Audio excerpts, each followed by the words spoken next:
We are from One, forever one.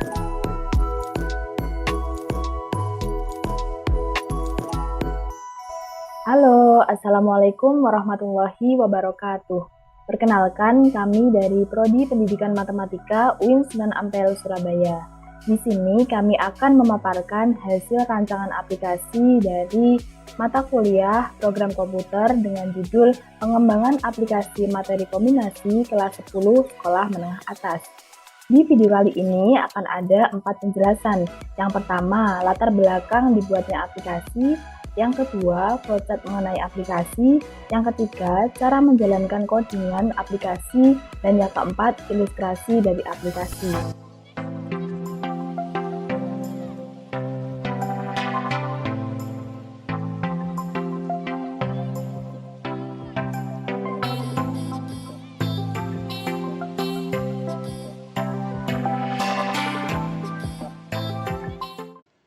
Selanjutnya, sebelum masuk pembahasan, dalam menyelesaikan tugas ini kami membaginya menggunakan Trello. Trello merupakan aplikasi manajemen tugas yang didesain sedemikian rupa sehingga memudahkan kerjasama dengan tim. Untuk tampilannya sebagai berikut.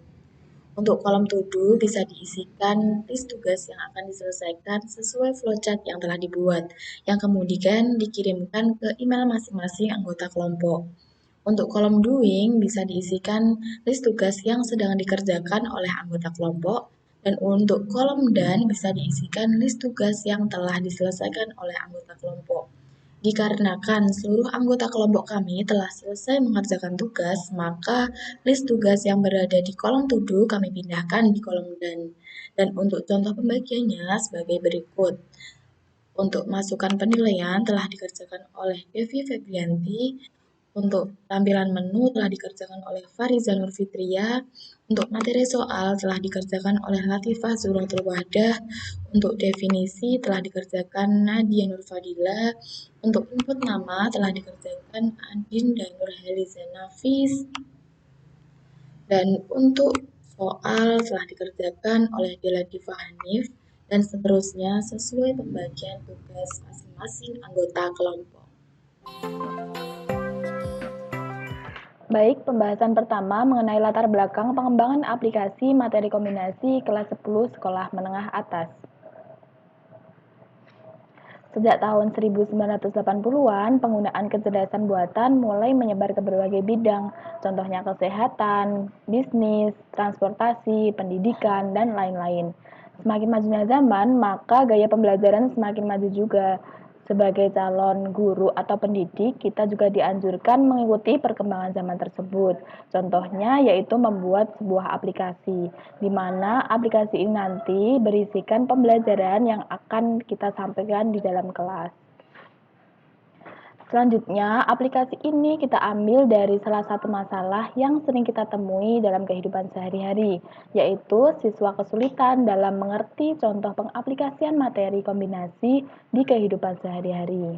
Yang pada dasarnya materi ini sering kita temui, contohnya jika kita mau memilih 2 lauk di sebuah warung nasi Padang. Nah, kita bisa menggunakan materi kombinasi ini untuk dapat mengetahui varian lauk apa yang bisa kita makan, dan lain sebagainya. Kemudian, kenapa harus menggunakan aplikasi? Balik ke materi awal tadi, bahwasannya kita sebagai calon guru harus mengikuti perkembangan zaman. Jika kita hanya menggunakan papan tulis atau buku tulis saja dalam proses pembelajaran, siswa akan cenderung cepat bosan, bahkan menurunkan semangat belajar mereka. Oleh karena itu, kita dari kelompok 1 berinisiatif untuk membuat pengembangan aplikasi materi kombinasi kelas 10 SMA dengan isinya nanti materi, soal, dan latihan soal mengenai kehidupan sehari-hari yang dengan harapan agar dapat membawa pembelajaran yang efektif, berkualitas, dan menyenangkan. Baik, selanjutnya ada flowchart. Berikut diagram flowchart yang menampilkan tahapan, proses kerja atau ilustrasi dari aplikasi yang akan dikerjakan. Nah, ini adalah bentuk dari flowchart dari kelompok kami. Untuk lebih jelasnya yaitu ini drive-nya. Nah, flowchart ini adalah awalan dari tahap aplikasi hingga akhir aplikasi. Nah, untuk membuat flowchart sendiri kita bisa menggunakan Google Search dan kita bisa menggunakan Draw.io. Nah, Draw.io di sini kita sudah jadi. Nah, yang pertama ada bentuk elips. Nah, bentuk elips di sini adalah untuk mengawali atau mengakhiri suatu tahapan atau proses dari aplikasi. Nah, yang pertama ada start, yaitu kita mengawali dengan start. Nah, setelah itu ada tanda panah ke bawah, yaitu direction symbol. Nah, direction symbol itu untuk menghubungkan simbol dengan simbol yang lain. Nah, selanjutnya yaitu ada simbol dengan jejer genjang, dengan bentuk jejer genjang seperti ini. Nah, ini berfungsi untuk input atau output. Nah, di sini peserta didik akan menginputkan nama mereka. Nah, setelah itu ada tanda panah ke bawah atau direction symbol. Untuk selanjutnya yaitu ada simbol rectangle. Nah, rectangle ini adalah untuk suatu proses. Nah, suatu proses ini menampilkan pilihan menu. Nah, selanjutnya ada tanda panah ke bawah yaitu direction symbol untuk menghubungkan simbol dengan simbol. Nah, di sini ada discussion. Nah, discussion ini untuk suatu pilihan. Nah, pilihannya yaitu apakah ingin memilih materi. Jika yes, maka akan menampilkan isi materi dan rumus, dan jika tidak, maka akan menampilkan soal, dan selanjutnya akan dibahas oleh rekan saya. Nah, seperti yang sudah dijelaskan oleh teman saya sebelumnya, di sini kan kita memberikan pilihan apakah ingin memilih materi. Jika memilih yes, maka itu akan menampilkan isi materi dan rumus. Isi materi dan rumus sendiri itu berisi tentang isi materi kombinasi dan juga rumus-rumus kombinasi, serta di dalamnya situ akan menampilkan contoh soal. Nah, contoh soalnya sendiri itu merupakan contoh soal dari kombinasi yang mudah dipelajari oleh peserta didik. Kemudian, setelah penampilan contoh soal ini, dia itu akan diberikan pilihan lagi apakah ingin menuju ke soal atau tidak. Jika dia memilih tidak, jika dia memilih no, itu maka dia akan kembali ke penampilan isi materi dan rumus. Namun jika dia memilih yes, dia akan kembali ke tampilan pilihan menu sehingga peserta didik itu bisa untuk melanjutkan ke pemilihan soal. Nah, ini tadi kan jika memilih ke materi itu maka akan menampilkan isi materi dan rumus. Nah, kalau memilih no, itu dia akan menampilkan soal. Nah, soal-soal ini itu berisi, menampilkan soal ini itu berisi soal-soal latihan yang kami berikan buat peserta didik, yang di dalamnya itu berisi beberapa soal pilihan ganda yang harus dikerjakan oleh peserta didik. Nah, dalam penampilan soal ini, di situ peserta didik itu harus memasukkan jawaban. Nah, di sini itu kami menggunakan data input dan output. Maksudnya adalah di dalam memasukkan jawaban ini, peserta didik itu wajib memilih salah satu jawaban dan memasukkannya ke dalam kolom. Sehingga pada saat peserta didik itu memasukkan jawaban, di situ akan langsung muncul pilihan jawaban peserta didik itu tuh benar atau salah. Jika benar, maka di situ akan terlihat bahwa jawaban yang dipilih oleh peserta didik itu benar, begitupun sebaliknya. Nah, setelah memasukkan jawaban ini, maka akan menampilkan nilai. Nah, setelah memasukkan jawaban itu, akan otomatis muncul skor. Jadi, kalau misalkan peserta didik udah memasukkan jawaban, sudah menjawab semua soal-soal semua soal-soal yang diberikan itu, maka dia akan otomatis pada akhir pengerjaan dia akan menampilkan nilai, menampilkan skor yang diperoleh oleh peserta didik.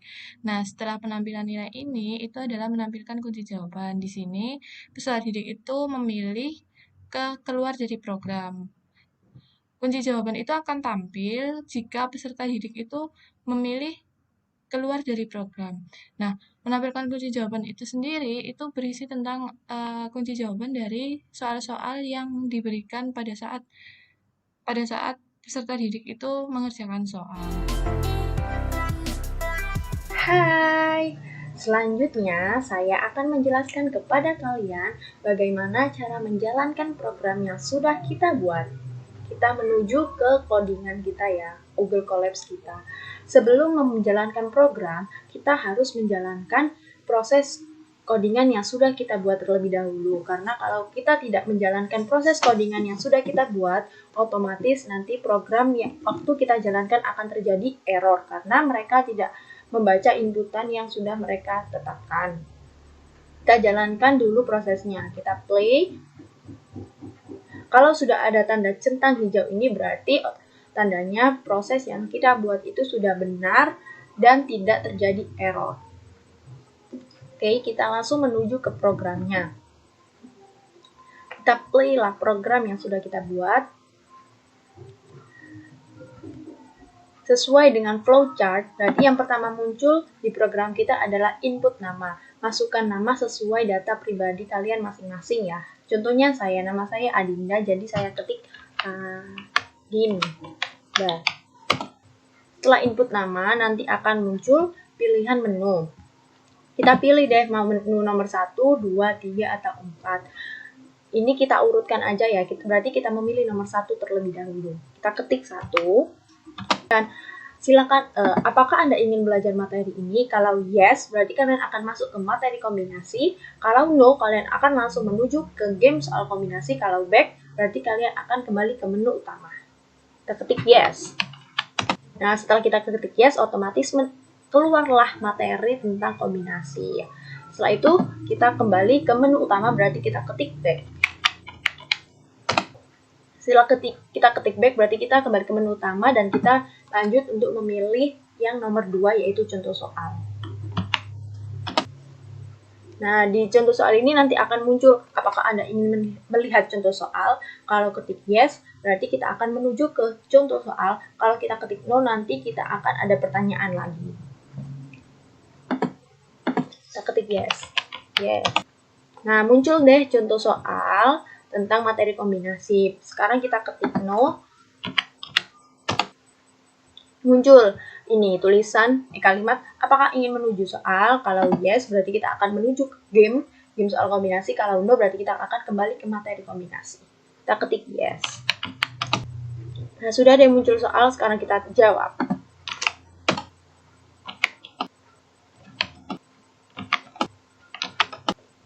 Nah, setelah kita jawab semua, nanti otomatis akan muncul skor kalian. Nah, ini skor saya itu, jawaban saya, nilai saya 40. Berarti setelah muncul nilai, nanti akan ada muncul menu utama lagi, dan kita pilih yang nomor 4, yaitu keluar dari aplikasi. Nah, kalau kita udah keluar dari aplikasi, berarti programnya itu sudah berhenti. Nanti kan di keluar dari aplikasi itu nanti ada tulisan ini. Terima kasih telah menggunakan aplikasi ini, silakan mengecek kunci jawaban di bawah. Jadi nanti itu kalau kita habis keluar dari aplikasi, nanti kita akan bisa mengecek kunci jawaban yang benar dan bagaimana cara mengerjakannya menggunakan rumus kombinasi dengan benar itu. Sekian dari penjelasan saya tentang bagaimana cara menjalankan program yang sudah kita buat. Terima kasih, dan selanjutnya akan dijelaskan oleh teman saya. Nah, yang selanjutnya kami akan menggambarkan bagaimana aplikasi kami ke dalam bentuk ilustrasi. Saat pertama kali membuka aplikasi, peserta didik akan diminta untuk memasukkan identitas namanya. Seperti pada kolom berikut ini. Setelah peserta didik berhasil memasukkan identitas namanya, maka akan muncul tampilan seperti ini, yaitu tampilan daftar isi dan opsi menu. Pada tampilan daftar isi ini, peserta didik diharapkan dapat melihat keseluruhan aplikasi secara garis besarnya, yaitu ada apa aja sih di aplikasi kita. Nah, pada tampilan opsi menu, atau bisa kita sebut juga dengan menu utama, peserta didik ini disajikan beberapa pilihan yang bisa dipilih salah satunya. Pilihan yang pertama yaitu menu materi, pilihan kedua yaitu menu contoh, pilihan yang ketiga yaitu menu soal, dan pilihan yang terakhir yaitu menu untuk keluar.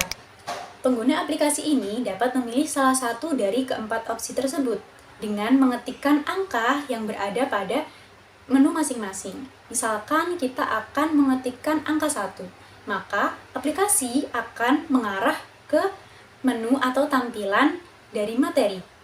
Nah, pada menu materi ini yang telah kita pilih, peserta didik atau pengguna dapat mempelajari materi dan rumus-rumus dari kombinasi. Nah, namun yang perlu ditegaskan, materi dan rumus-rumus dari materi kombinasi ini tidak hanya begitu saja dan monoton, tetapi disertai juga dengan ilustrasi dan pembelajaran yang menyenangkan. Nah, mengingat aplikasi ini memang dirancang dan direncanakan untuk membantu peserta didik dalam memahami aplikasi atau penerapan dari kombinasi di kehidupan sehari-hari secara kontekstual, maka dari itu, pada materi dan rumus-rumus kombinasi ini disertai juga dengan contoh penerapannya. Nah, dalam aplikasi yang kami rancang ini, kami mengadaptasi lingkungan kelas ataupun sekolah, di mana nanti lingkungan kelas dan lingkungan sekolah itu akan dihadirkan dalam contoh penerapan dari materi kombinasi. Misalkan akan ada penggunaan atau penerapannya dengan menggunakan barang-barang yang berada di kelas ataupun di sekolah. Misalnya seperti alat tulis, ataupun bangku, meja, dan juga seragam, dan lain sebagainya. Setelah peserta didik menyelesaikan dan memahami materi dan rumus dari kombinasi, maka selanjutnya peserta didik dapat memilih apakah ingin kembali ke menu utama atau tidak. Jika ingin kembali ke menu utama, maka peserta didik dapat memilih yes. Jika tidak, maka akan no. Nah, apabila menekan yes atau memilih yes, maka akan kembali ke menu utama, di mana terdapat 4 pilihan opsi yang sudah kami sebutkan sebelumnya. Jika memilih no, maka peserta didik akan tetap berada pada tampilan saat itu.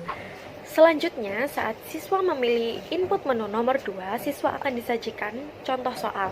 Nah, pada contoh soal ini, siswa akan diberikan tampilan mengenai contoh soal untuk menuntun siswa menyelesaikan model matematika dan rumusnya untuk menemukan penyelesaian matematika. Nah, seperti pada menu sebelumnya, di akhir akan ditawarkan apakah siswa tersebut ingin tetap berada di menu tersebut atau kembali ke menu utama dengan memilih yes. Nah, selanjutnya, apabila siswa memilih menu nomor 3, siswa akan disajikan latihan soal. Nah, pada latihan soal ini, soal yang harus dikerjakan siswa sebanyak 5 soal. Nah, pada soal ini sistemnya, siswa bisa menyelesaikan soal berikutnya apabila siswa sudah menyelesaikan soal sebelumnya. Jadi seperti ini ilustrasinya. Nah,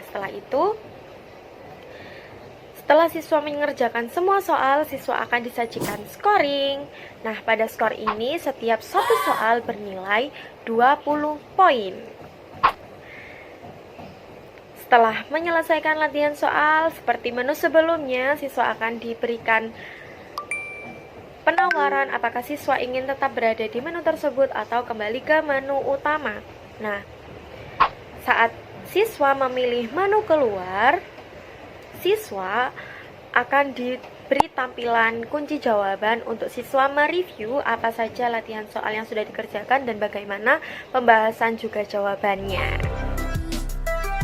Baik, kesimpulan dari aplikasi ini yaitu pentingnya studi kasus sangat efektif dalam hubungan antara peneliti dan subjek peneliti.